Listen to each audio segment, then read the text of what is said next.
Bonjour, je m'appelle Chloé Lemonnier et je suis avec mon collègue Benoît Brière d'Empire Engineering pour discuter de l'éolien en mer et de ses actualités.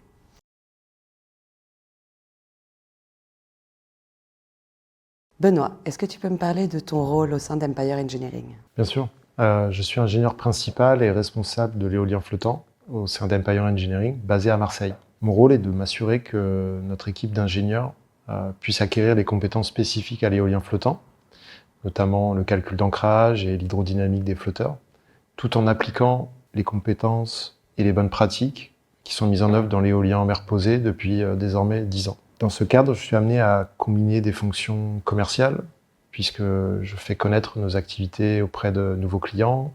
Je prépare des offres techniques et commerciales, des fonctions managériales, puisque j'encadre des équipes pour réaliser certains de ces projets, et enfin des fonctions de production, puisque je peux être amené à réaliser certaines de ces études, voire à être détaché sur des projets pour soutenir nos clients. Alors, tu es aussi responsable des opérations d'Empire Engineering en France. Est-ce que tu peux en parler également? Oui, en effet, j'ai rejoint Empire il y a plus de 2 ans et j'ai fondé notre premier bureau en France à Marseille. Et nous sommes désormais 5 ingénieurs en France et mon rôle est de continuer à faire grandir cette équipe et à contribuer à structurer nos opérations, notamment sur les volets administratifs et financiers. Enfin, étant moi-même français et basé en France, je suis assez naturellement amené à m'assurer que les services de l'entreprise soient connus des acteurs de la filière, à la fois en éolien flottant mais aussi en éolien posé.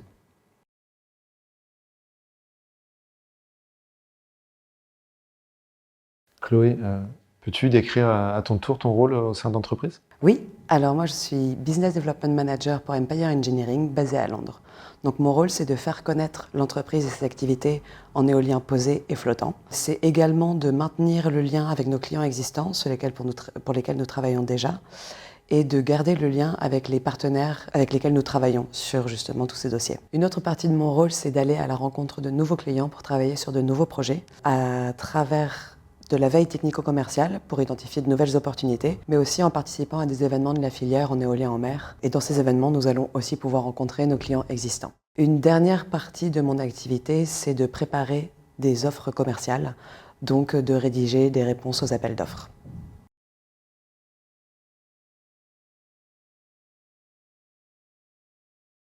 Tu as une double culture franco-britannique et tu as aussi été amené à travailler sur chacun de ces deux marchés au cours de ta carrière. Est-ce que tu vois des différences de méthode de travail sur les projets éoliens en mer entre la France et le Royaume-Uni? Et je vois effectivement des différences qui, pour moi, sont issues de différents niveaux de maturité. Donc, par exemple, le Royaume-Uni s'est développé bien avant dans le secteur de l'éolien en mer. Le premier parc éolien en mer au Royaume-Uni a été installé en 2000. Il s'agissait de Blyth 1. Et le premier parc éolien en mer en France a été installé en 2022, donc c'était Saint-Nazaire, ce qui a fait une différence de 22 ans. Donc pendant cette vingtaine d'années, le Royaume-Uni a vraiment eu l'opportunité de se développer, c'est-à-dire par exemple d'ajuster constamment ses politiques pour avoir un cadre réglementaire vraiment solide et de mettre le dispositif, par exemple, du CFD, des Contract for Difference, ce qui a sécurisé vraiment les investissements financiers dans le secteur. Ensuite, il y a également eu la chaîne d'approvisionnement qui a vraiment pu se renforcer, développer une réelle expertise locale et se concentrer beaucoup sur la recherche et le développement, les innovations en termes de construction, de méthodes d'installation, mais aussi de nouvelles technologies. Et tout cela a permis d'optimiser les coûts. La France n'est quand même pas en reste, même si elle se développe en décalage. Elle a de grands objectifs, en fait, c'est-à-dire qu'on vise un 18 gigawatts pour 2035 et 45 gigawatts pour 2050. On a déjà environ 1,5 gigawatt d'installés et beaucoup de mesures sont prises en place pour réduire les délais de planification et d'attribution des appels d'offres.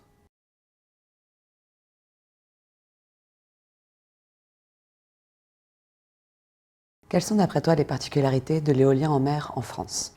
Sur les premiers projets mis en service ou en cours de construction, je pense qu'il y a des conditions de site particulières, notamment des conditions géologiques, qui ont amené les développeurs à choisir des fondations, ce qui nous intéresse tout particulièrement à Empire, un petit peu différentes de ce qui est le standard en mer du Nord. Je pense par exemple au projet de Fécamp, où il y a des fondations gravitaires qui ont été dimensionnées et construites au Havre. Et ça représente aujourd'hui une mise en œuvre à l'échelle industrielle de ce type de construction qui est un cas d'étude assez unique dans l'éolien en mer. Je sais qu'un certain nombre de développeurs considèrent aujourd'hui des flotteurs en béton armé pour leur projet. Et il me semble que Fécamp représente un cas d'étude très intéressant sur la mise en œuvre des procédés de fabrication notamment, qui permet de tirer beaucoup d'enseignements. De la même façon, à Courseulles et à Saint-Nazaire, c'est au niveau de la méthode d'installation des monopieux qu'il y a eu des choix un petit peu différents qui ont été faits. Sur chacun des deux projets, on sait qu'il y a des fonds marins rocheux, avec de la roche plus ou moins dure. Et donc c'est une méthode dite Drilled and Grouted qui a été sélectionnée. De la même façon, aujourd'hui, en France, mais aussi ailleurs, et notamment en Écosse, il y a un certain nombre de projets qui ont été attribués où il y a des fonds rocheux. Et on devra installer des ancres. Et ce type de technologie, Drilled and Grouted, pourrait être utilisé sur ce type de projet. Et une nouvelle fois, je pense que tirer les enseignements et les leçons apprises de Courseulles et de Saint-Nazaire pourrait être vraiment utile pour toute l'industrie.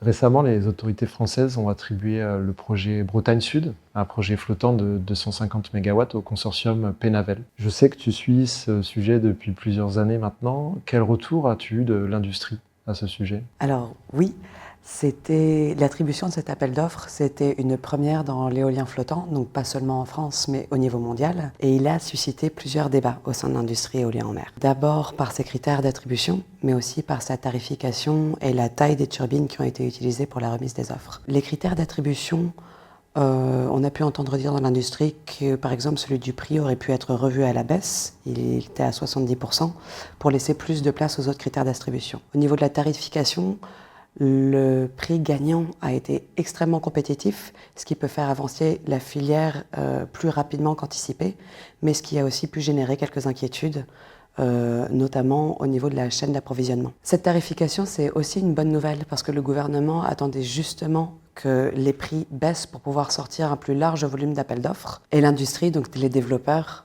attendaient justement qu'un plus large volume d'appels d'offres soit sorti pour pouvoir baisser leurs prix et faire de l'industrie de l'éolien flottant une industrie de plus en plus compétitive.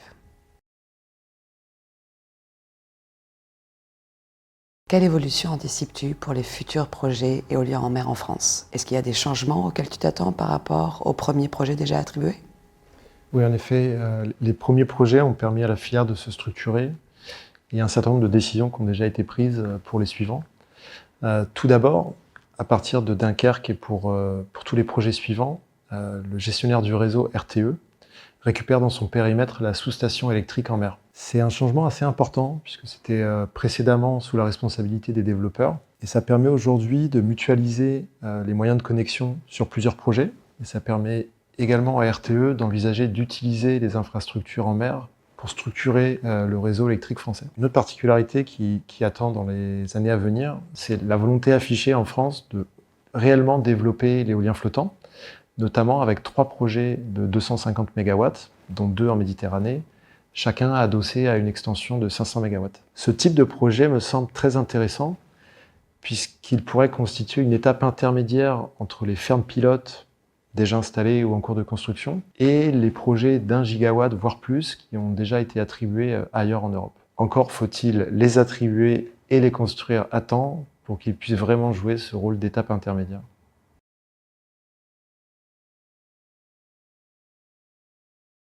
Et pour Empire, quelle est la vision de l'entreprise pour la France? Comme tout le monde, nous restons vigilants quant aux orientations politiques qui concernent l'éolien en mer et notamment les décisions qui seront prises dans les mois à venir. Néanmoins, nous avons l'avantage de réaliser une majeure partie de notre chiffre d'affaires à l'international, non seulement au Royaume-Uni, mais aussi en Allemagne, au Danemark, aux États-Unis et en Asie. Donc l'objectif dans les années à venir, ce sera de tout d'abord continuer à former notre équipe existante et continuer à la développer. Nous souhaitons continuer à établir des relations de confiance avec nos clients et à soutenir l'éolien en mer en France. Le rythme de cette croissance dépendra bien sûr de la dynamique du marché, mais peut-être tout d'abord de notre capacité à absorber chaque étape de cette croissance et à se structurer progressivement.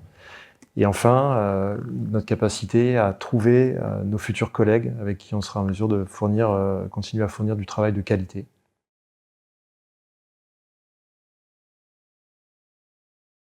Pour finir, si nous voulons vous joindre ou vous rencontrer, où est-ce qu'on peut faire ça? Nous avons un bureau à Marseille, en France, et plusieurs bureaux à travers le monde. Nous sommes aussi actifs sur notre site internet, sur lequel on publie régulièrement du contenu, et on peut être contacté sur notre page LinkedIn.